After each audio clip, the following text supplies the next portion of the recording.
एक बार एक गांव में एक साधु रहता था जो भगवान पर बहुत ही विश्वास रखता था।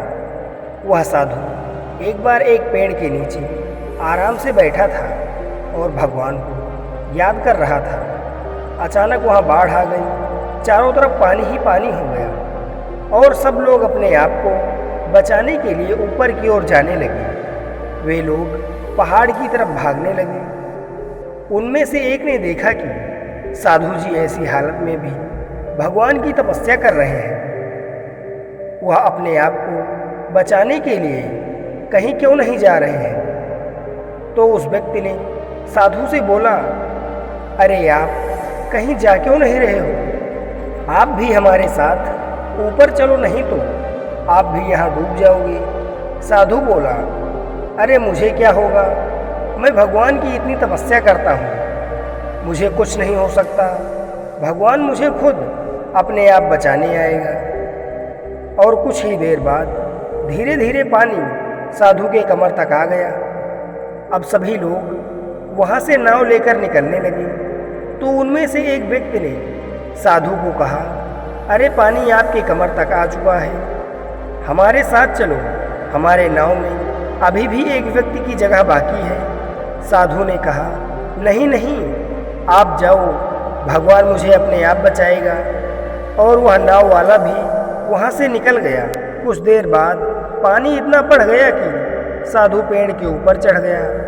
पानी इतना ऊपर आ चुका था कि अब तो बचाने के लिए हेलीकॉप्टर निकलने लगे। एक हेलीकॉप्टर साधु के पास आया, जो कि आखिरी हेलीकॉप्टर था। साधु के पास आकर नीचे रस्सी फेंकी और बोला, इसे पकड़ो और जल्दी से ऊपर आ जाओ, नहीं तो आपको डूबना ही पड़ेगा।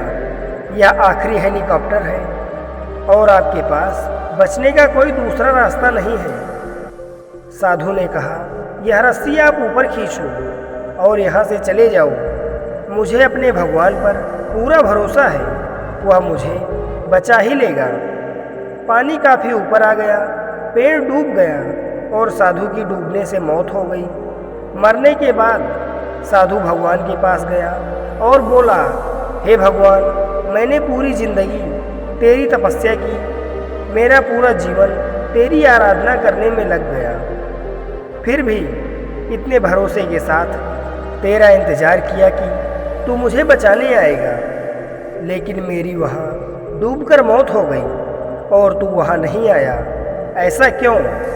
भगवान बोले, मूर्ख इंसान, एक बार नहीं, मैं तो 3 बार आया था।